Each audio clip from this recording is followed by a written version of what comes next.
Under my bird feeder, that sure looks like a stalk of corn trying to grow. And it's growing along with some weeds, apparently.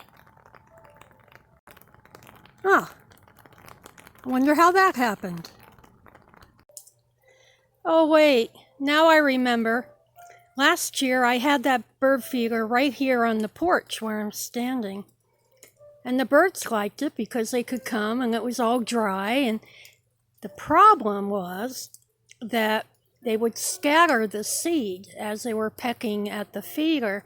And the seed fell right here on the ground. And all manner of things began to grow, like corn and what looked like wheat, and other things that I just wasn't sure what they were. But they were pretty and I let them grow. And they didn't bother those beautiful orange tiger lilies.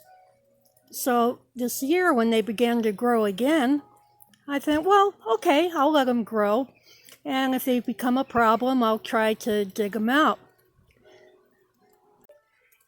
Of course, only a master gardener would know the difference between a weed and a tiger lily when they're first coming out of the ground. So I decided it might be smart to just let them grow together, and if they really become a big problem, I'll have a master gardener help separate the weed from the flower.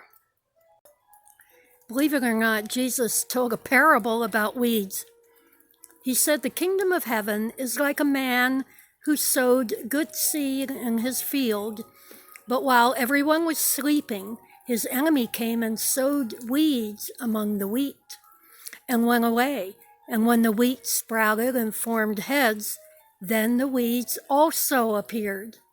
The owner's servants came to him and said, 'Sir, didn't you sow good seed in your field?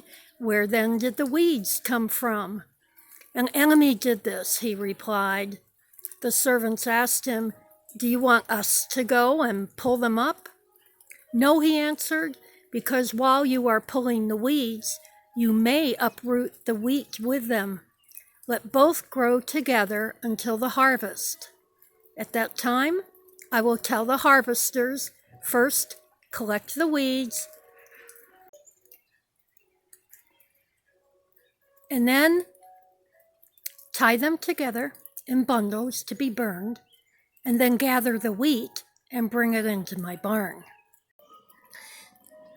What does this parable mean, though? Well, think of the weeds and the flowers as people. We don't know what is in the heart of each person that we ever meet. Only God knows that. So it's not up to us to judge who's good and who's bad, but to love them and care for them and nourish them as children of God.